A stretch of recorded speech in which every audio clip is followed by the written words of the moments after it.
আসসালামু আলাইকুম। আমি রাহিমা রান্নাঘর থেকে বলছি। আজকে আপনাদের সঙ্গে আমি গলদা চিংড়ি রান্না শেয়ার করব।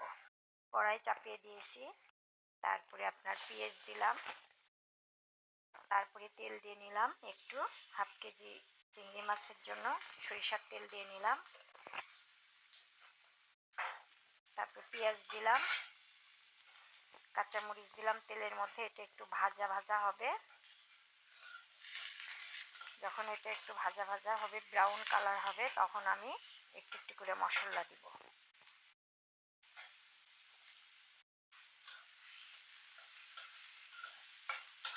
তেলের মধ্যে এমনি পেঁয়াজ মরিচটা ভাজা ভাজা হচ্ছে। ভাজা ভাজা হয়ে গেলে এটার মধ্যে মশলা দিয়ে নিব।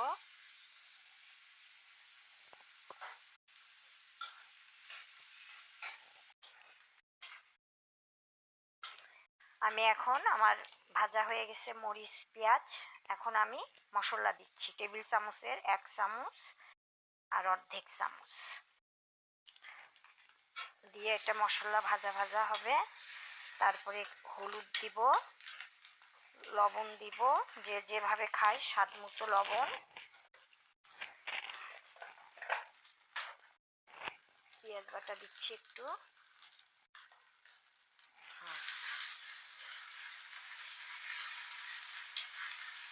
পেঁয়াজ বাটা দিয়ে মশলা কষাতে দিলাম। এরপর আমি লবণ দিব,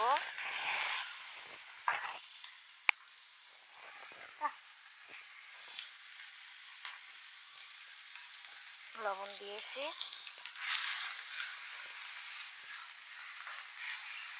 একটু পানি দিতে হবে, দিয়ে মশলাটা নাড়াচাড়া করব।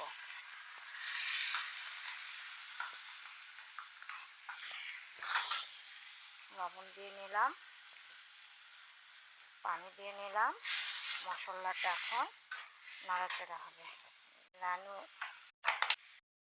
হলুদ দিয়ে নিলাম,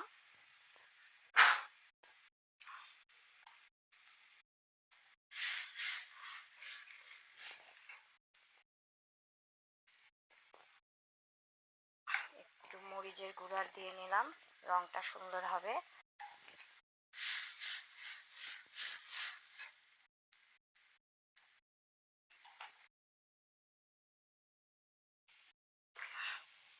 একটু জিরে গুঁড়া দিয়ে নিলাম,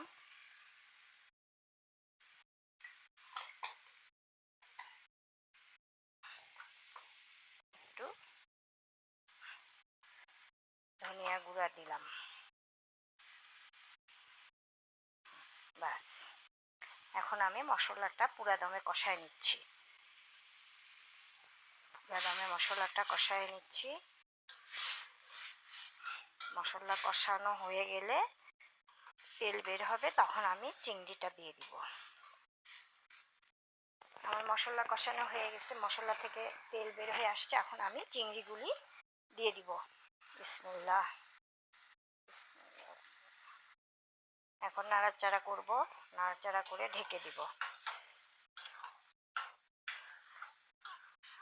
10 মিনিটের জন্য ঢেকে রাখবো। যখন চিংড়ি কষানো হয়ে যাবে, যখন চিংড়ি থেকে তেল বাড়বে, তখন একটু পানি দিয়ে দিব। এখন আমি চিংড়িটা ঢেকে দিব।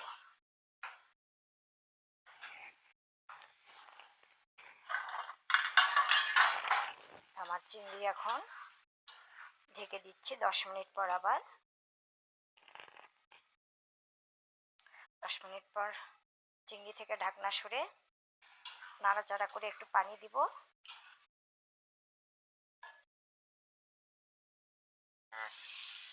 আমার চিংড়ি মাছ কষানো হয়ে গেছে। এখন চিংড়ি মাছে আমি তেল বের হয়ে আসছে। এখন একটু পানি দিব সিদ্ধ হওয়ার জন্য। পানি দিব, পানি দিয়ে নাড়াচাড়া করে আবার ঢেকে দিব। ছোট্ট 1 বোতল পানি দিলাম। এখন এটা নাড়াচাড়া করে আমি ঢেকে দিব। কিন্তু এটা স্বাদ হওয়ার জন্য, স্বাদের জন্য করে একটু চিনি দিব। 1 চামচ, ছোট চামচের 1 চামচ চিনি দিব, তাহলে টেস্টটা অনেক সুন্দর হবে। আপনারা এভাবে বাড়িতে আপনারাও তো রান্না করে খান, এইভাবে আপনারাও রান্না করে খাবেন। আমি যে রান্নাটা দেখালাম এইভাবে বাড়িতে আপনারা নিজেরা রান্না করবেন, করে খাবেন, দেখবেন দারুণ টেস্ট হবে। ঢেকে দিলাম। এখন 10 মিনিট সিদ্ধ হয়ে নিক। 10 মিনিট পর আমি এখন কষানো হয়ে গেছে প্রায় আমার। এখন একটু আমি ধনিয়া পাতা দিব টেস্ট হওয়ার জন্য, দিয়ে আর একটু নাড়াচাড়া করব, নাড়াচাড়া করে নামিয়ে নেব। ধনিয়া পাতা দেওয়া হয়ে গেল। এখন আর 5 মিনিট হওয়ার পরে আমি নামাই নেব। আমার চিংড়ি মাছের 2 কেজিটা হয়ে গেছে, বাটিতে ঢেলে নিলাম। আমরা এখন পরিবেশন করব। আমার চ্যানেলটা আপনারা দেখবেন, আমাকে লাইক দিবেন, আমার সঙ্গেও থাকবেন। আসসালামু আলাইকুম।